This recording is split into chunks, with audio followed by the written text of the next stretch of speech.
discussion, les choses se révèlent, c'est un peu dommage. Madame Pires-Beaune. Oui, merci Monsieur le Président. Je vais essayer de ramener un peu de sérénité dans nos débats. Je voulais remercier notre collègue David Amiel pour les propos qu'il a tenus sur la non-indexation du barème, et notamment parce que ça n'emportera pas de conséquences attendues dès le mois de janvier. Et il a raison. Ce n'était pas toutefois le discours anxiogène qu'avaient tenu certains avant la censure. On est d'accord aujourd'hui pour tous le dire, tant mieux.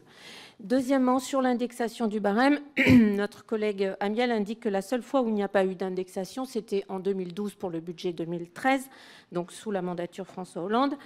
C'est faux. Ces 50 dernières années, il y a eu une autre fois où il n'y a pas eu d'indexation sous Sarkozy, et surtout,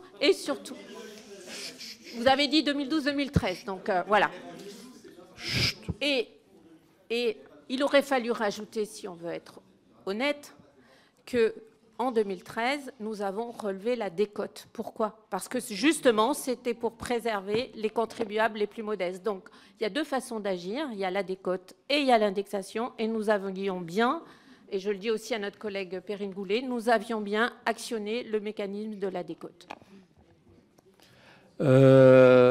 Madame Louwagie. Oui, merci, Monsieur le Président. Je veux tout d'abord rappeler que du côté des députés de la droite républicaine, nous sommes bien entendu favorables à l'indexation du barème de l'impôt sur le revenu, mais ça méritait d'être redit, et je vais essayer également de contribuer à mettre un petit peu de calme. Au demeurant, ce qu'a précisé le rapporteur général, je pense peut-être repris, cette loi spéciale, elle est extrêmement encadrée. Et d'ailleurs, l'avis du Conseil d'État est extrêmement clair, est extrêmement précis. Il dit tout simplement qu'une telle mesure qui consisterait à indexer le barème de l'impôt sur le revenu sur l'inflation n'a pas sa place en loi spéciale puisqu'elle constitue une modification finalement de nature politique qui affecte des règles de détermination de l'impôt. Et je crois qu'à un moment donné, il nous faut être en conformité avec nos institutions et finalement de présenter de tels amendements, de les déclarer recevables, éventuellement de les voter, ça porte, selon moi, un nouveau coup pour affaiblir nos institutions, et adopter de tels amendements contribuerait à engager des dispositions inconstitutionnelles qui participent à affaiblir nos institutions. Après, je voudrais revenir sur un argument que vous avez développé, Monsieur le Président, en faisant une analogie avec ce qui se passe au niveau de la révision des valeurs locatives, qui est une révision automatique, parce qu'elle a été prévue par nous-mêmes en qualité de députés. Nous l'avons voulu, nous l'avons inscrit dans la loi. En revanche, nous avons voulu de ne pas inscrire dans la loi une indexation automatique du barème de l'impôt sur le revenu, sinon nous l'aurions fait. Et d'ailleurs, je remarque, je ne crois pas qu'il y ait eu des amendements portés par un certain nombre d'entre nous d'indexer le barème de l'impôt sur le revenu sur l'inflation. Enfin, je ne me souviens pas en avoir vu, en tout cas. Voilà. Donc, il y a eu une volonté très claire de notre part d'établir une différence.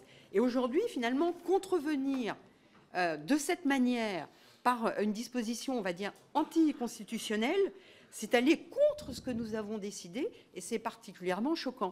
Alors, j'entends ce qui est dit, et vous indiquiez, Monsieur le Président, en réponse à, je ne sais plus lequel de notre collègue, que ça n'était pas forcément reconnaître ici les impacts négatifs et les conséquences majeures pour les Français de la censure. Mais oui, nous vivons aujourd'hui, et ces amendements participent à démontrer qu'effectivement, la censure qui a conduit à une absence de budget conduit aujourd'hui à des effets qui vont être constatés pour les Français. Et j'entends ce que vous indiquez également de proposer un texte en début d'année. Et quand vous indiquez ça, c'est que vous avez des doutes ou une inquiétude sur le délai qui va exister pour un nouveau texte financier. Et c'est vrai que je partage, parce que l'examen d'un texte budgétaire, c'est 3 mois.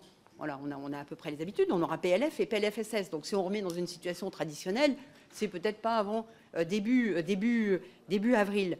Mais au demeurant, il y a des tas d'éléments qui concernent les Français. Donc ça serait aussi à un moment donné discriminatoire, mais probablement d'apporter une réponse avec certains éléments, mais pourquoi pas les autres, quoi. Et je terminerai juste par une question, Monsieur le Président, si vous pouviez nous dire Si les amendements qui éventuellement seront adoptés, est-ce qu'ils seront intégrés dans le texte comme dans un texte non budgétaire ou est-ce qu'ils ne seront pas intégrés comme dans un texte budgétaire? Vu que c'est une loi spéciale, je préfère que la réponse soit clairement indiquée. Je réponds à plusieurs de vos questions, Véronique Louwagie. Premièrement, je vais commencer par la fin sur la question de la proposition que j'ai faite hier. J'ai fait cette proposition hier par rapport à des cas très précis dont les ministres ont dit que ça ne pouvait attendre le PLF, si vous vous souvenez bien. Ils ont envisagé 2 cas, le crédit congé et puis le cas le crédit textile. Enfin, oui, enfin, il s'appelait impôt collection. Bon, d'accord. Non, je vous réponds. Attendez, mais laissez-moi vous répondre. Je vous réponds. Ils ont cité des cas, en réalité, de mesures qui avaient été adoptées quasiment dans les 2 chambres. Et disant que sur ces cas-là, le fait d'attendre plusieurs semaines sur la loi de finances pouvait mettre en danger le dispositif. Moi, à partir de là, et non pas parce que comment dire, éviter le débat sur la censure, ou alors je vais croire que les personnes qui l'évoquent comme ça, finalement, ont envie de faire un débat sur les risques du fait de la censure. À partir de là, dès lors qu'il y a une voie juridique, la seule chose que je permets, et je n'aurai pas la possibilité, moi, de le décider, il faut que le Premier ministre le veuille, je dis simplement qu'il y a une voie qui est peut-être possible, qui est le fait qu'on les passe dans des projets de loi anticipés, de manière rapide, qui ont fait l'accord dans les 2 chambres, donc ça pourrait aller vite. C'est tout. Après, il peut y avoir d'autres sujets, vous avez raison. Peut-être, moi, je suis preneur de peut-être d'autres cas qui vont poser les mêmes problèmes, notamment dans le cas des crédits d'impôt. Je dis qu'il y a cette voie possible qui permettrait d'éviter, moi je pense aux gens qui sont touchés par cette question, le problème, et je ne pense pas, si vous voulez, à une quelconque justification de la censure. Je vous réponds sur la réponse. Bon. Ensuite, sur les autres cas que vous avez posés, encore une fois, moi j'aimerais qu'on réponde, vous dites c'est anticonstitutionnel. Bon. Alors déjà, une première chose, c'est que, et je le dis parce que j'ai eu cet écho, je ne fais pas cet amendement, à l'inverse, j'entends le discours qui est le président de la Commission des finances fait cet amendement parce qu'en réalité, il est gêné par la motion de censure et il voudrait anticiper. Ce n'est pas le cas.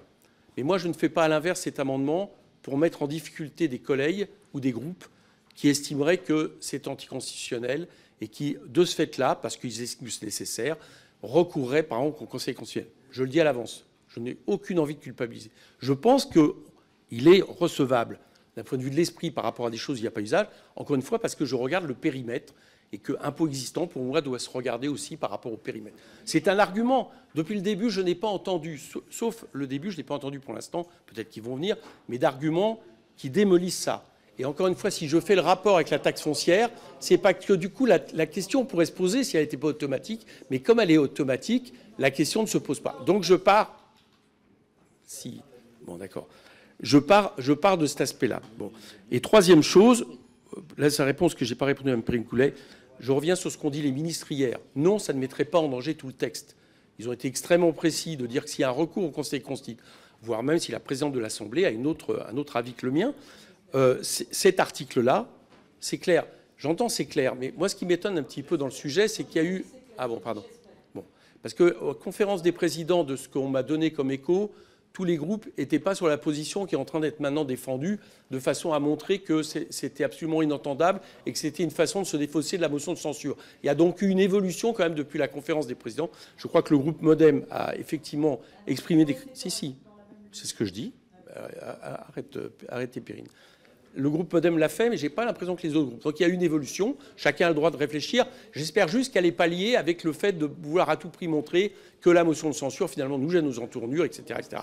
Donc, sur Perrine-Goulet, donc, il a été clairement dit par les ministres hier que s'il y a un recours au Conseil constitutionnel, l'article c'est uniquement ce dispositif qui pourrait être supprimé et qui, du coup, ferait en sorte que la jurisprudence serait établie et non pas un autre. Ça, c'est pour répondre sur la mise en danger de tout le texte à partir de cet amendement. Monsieur...